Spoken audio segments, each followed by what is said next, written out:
तो hello guys, अभी काफ़ी दिनों से आपके पास कोई डिक्टेशन नहीं आ रही थी, उसके लिए मुझे खेद है। अब आपकी डिक्टेशन बिना किसी रुकावट के प्रस्तुत होती रहेगी।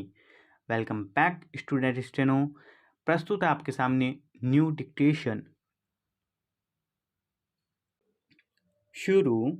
यह अपने आप में एक बड़ा सवाल है कि मरीज अपने इलाज के लिए कोई दवा ले और वही उसके लिए जानलेवा साबित हो जाए, मगर पिछले 3 महीने के भीतर यह दूसरी बार है जब खांसी से आराम के लिए दी गई दवा से कई बच्चों की मौत की खबर आई।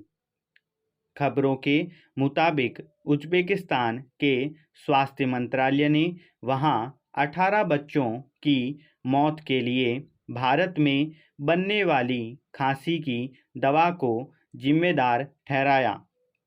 जाहिर है, अगर दवा के असर से ही इतनी संख्या में बच्चों की मौत हो गई तो यह बेहद चिंताजनक मामला है।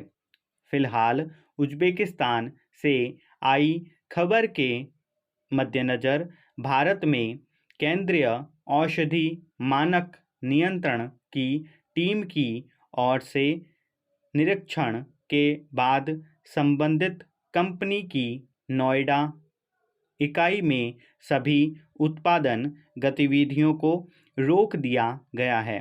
हालांकि इस मामले में जांच की प्रक्रिया के किसी नतीजे पर पहुंचने के बाद ही यह फैसला हो सकेगा कि अगर बच्चों की जान जाने की वजह यह दवा थी तो उसमें मिलाए गए कौन से रसायन इसके लिए जिम्मेदार थे। गौरतलब है कि करीब 3 महीने पहले अफ्रीकी देश गाम्बिया में भी भारत की एक कंपनी की खांसी की दवा लेने से 60 से ज़्यादा बच्चों की मौत की खबरें आई थीं। हालांकि इस घटना के बाद दवा के ही घातक होने को लेकर कोई ठोस निष्कर्ष सामने नहीं आ सका था, लेकिन किसी दवा के असर से कई मरीजों के भीतर समान प्रतिक्रिया होती है, तब इस बात की आशंका पैदा होती है कि क्या इसे किसी रासायनिक मिश्रण का दुष्परिणाम माना जा सकता है। उस समय विश्व स्वास्थ्य संगठन यानी WHO ने इसे लेकर एक रिपोर्ट जारी की थी, जिसके मुताबिक आरोपों के घेरे में आई खांसी की कुछ दवाएं इंसान के लिए जहर की तरह है। WHO का कहना है कि इंसुलिन ग्लाइकाल दरअसल कार्बन कंपाउंड है जिसमें न खुशबू होती है और न कोई रंग। यह मीठा होता है, जिसे बच्चों के लिए तैयार खांसी की दवा में इसलिए मिलाया जाता है ताकि वे इसे आसानी से पी सकें। लेकिन अगर किन्हीं वजहों से इसकी मात्रा में असंतुलन हो जाता है तो यही दवा जानलेवा साबित हो सकती है। यही वजह है कि ये दवाएं अमेरिका, ऑस्ट्रेलिया और यूरोप के कई देशों में प्रतिबंधित है। सवाल है कि क्या दवा तैयार करने में इस रसायन के